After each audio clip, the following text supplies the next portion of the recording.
जिल्हा परिषदेचे नव्याने नियुक्त झालेले प्राथमिक शिक्षणाधिकारी संजय ससाने यांनी 5 जुलै रोजी वाशिम जिल्ह्यातील कारंजा लाड तालुक्यातील सोहळ आणि बेलखोड येथील जिल्हा परिषद शाळांना भेट देऊन विद्यार्थ्यांच्या शैक्षणिक गुणवत्तेची आणि एनजीओ कडून पुरवण्यात आलेल्या शैक्षणिक साहित्याच्या वापराची तपासणी केली। प्रथम इन्फोटेक फाउंडेशन, LTI माइंडट्री आणि ACERT याच्या माध्यमातून तालुक्यातील 30 शाळांना स्मार्ट टीव्ही आणि जिल्ह्यातील 300 शाळांना ऑफलाईन अभ्यासक्रमासह पेन ड्राईव्ह देण्यात आले आहेत। या साहित्याचा उपयोग शिक्षक करत आहेत का याचा सविस्तर आढावा ससाने यांनी घेतला।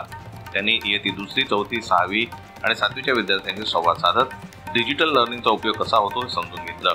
बेलखड येथील शाळेत संपर्क फाउंडेशन कडून पुरवलेल्या इंग्रजी आणि गणित साहित्याचाही उपयोग जाणून घेतला। पिरामल फाउंडेशनच्या पंचायत लीड एज्युकेशन कार्यक्रमाची माहिती घेत शैक्षणिक गुणवत्ता वाढीबाबत चर्चा केली।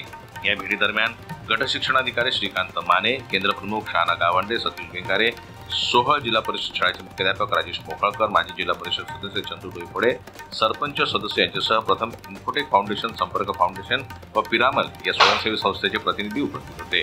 संजय ससाने यांनी विद्यार्थ्यांसोबत बसून जिल्हा परिषद शाळेत दिल्या जाणाऱ्या पोषण आहाराचा आस्वाद घेतला व त्यांनी जिल्ह्याच्या शैक्षणिक दर्जा उंचावण्यासाठी CSR फंडाकडून काम करत असलेल्या स्वयंसेवी संस्थेला, जिल्हा परिषद शाळेतील सर्व कर्मचारी, शिक्षक, केंद्र प्रमुख तसेच व्यवस्थापक समिती सदस्यांना सहयोग द्यावा जेणेकरून जिल्ह्याच्या शैक्षणिक गुणवत्तेमध्ये वाढ होईल असेही निर्देश दिले। जन्मत लाईव्ह न्यूज करता वाशिमहून ज्ञानेश्वर वरघट यांची रिपोर्ट।